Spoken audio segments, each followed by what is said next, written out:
So our mind is actually like a computer. It sees and analyzes data. So what happens? You will see something in the outside world, in the material world. You will first label it.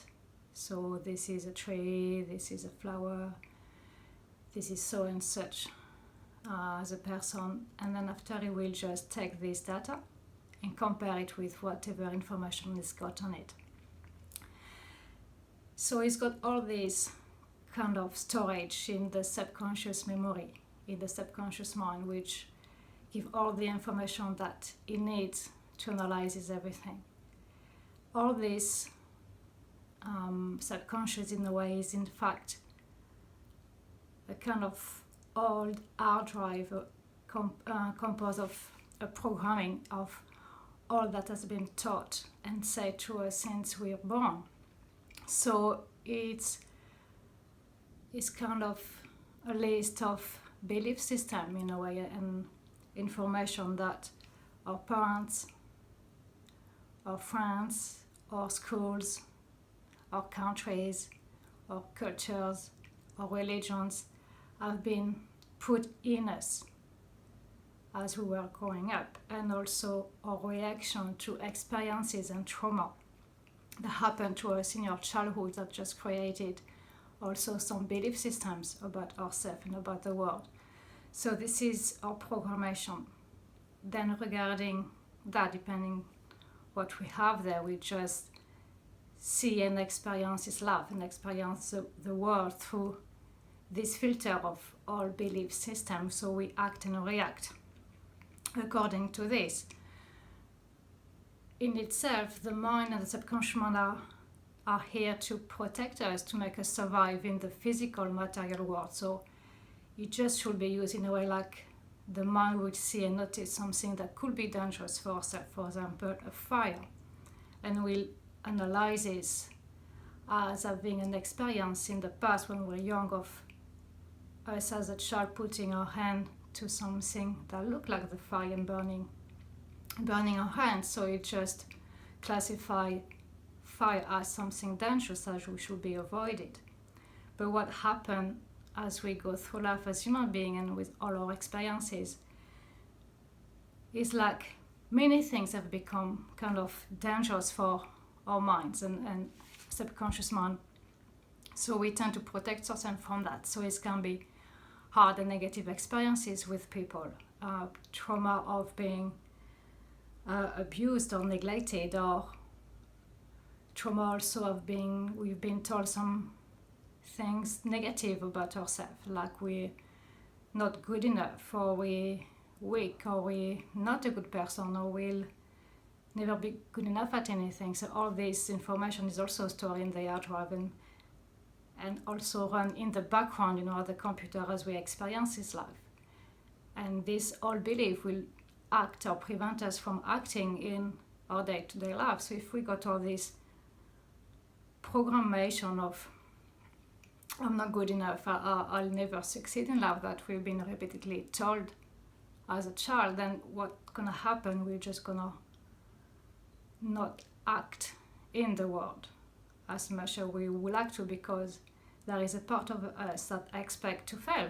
Of course, we're not good enough, so it prevents us from achieving our goal, because we never take the steps to get there in the first place because of that. So that's what the mind is in a way. It's got this programmation, this subconscious programming that we've been written in a way all as we experience life, that is here to help us in a way, but also here to be rewritten. We always have that power. Once we start becoming more aware of our belief system and this programming, we can change that. We can rewrite new programming. It's like cleaning this hard drive, and putting on new hard drive. There's not a belief system that's actually true. Even like we're born in a certain culture in a country, and we learn all these kind of rules that we need to apply to. But they're not true. They're not more true in this country than they are in another country. They're not more true in one religion than they are in another religion. So depending on where we are born, we'll have this belief system which are true for ourselves, but yet they're not true for someone else. But we give them so much power that they just will direct our life. But when we start becoming more aware of all of this, all these thoughts and ideas that we have on ourselves and on the world, then we can start thinking more for ourselves, and say, actually, let's have a look at this. Let's have a look at this belief system. Let's have a look at this thought.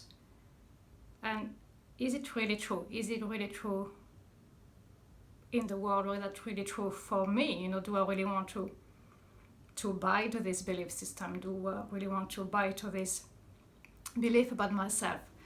And if we start thinking that we don't like it as much, and we are allowed to change it, to choose another one, to change the programming and the hard drive that run through our mind and run through our head, because that's our own computer, it's here to help us, so if, as I said before, if we see a fire and the mind will say it's hot, don't touch it, then it's fine, it's safe for us, it prevents us from getting burned.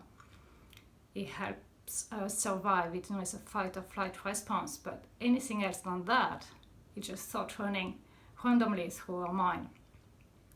What will also happen is if we notice something, for example, I can see this beautiful blue flower, and this blue flower just remind me of the flowers I bought to my mother last Sunday for Mother's Day, which remind me I need to call my mother later on. I need to remind her to bring me the keys of the other house when she comes next week, which also I need to think about going there the week after because I've got some work to do, and on and on and on it goes, So it's like a jumping monkey.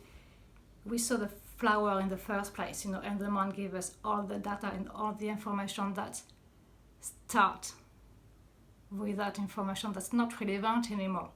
In a way, the flower was our reality, was our present moment experience. Anything else doesn't exist.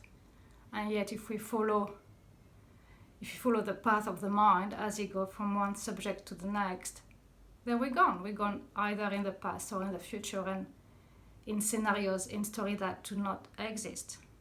Watching the flower in the moment, in the here and now, it's only true experience, it's the only true moment happening in our life.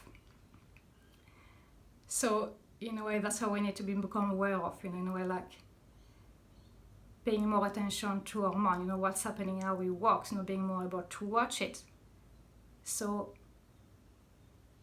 when we start doing that, that's the only way we can become more in control of it.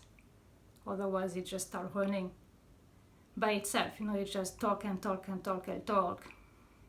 And we can't really learn how to stop or how to change the talking. But when we start becoming more aware and practicing meditation and mindfulness, then slowly we can start taking back our power and slowly rewriting this programming of the mind and slowly becoming able to stop the mind altogether, so we can really experience the present moment more and start living more without having this filter of the mind, this filter of programming in front of ourselves, between ourselves and the physical world.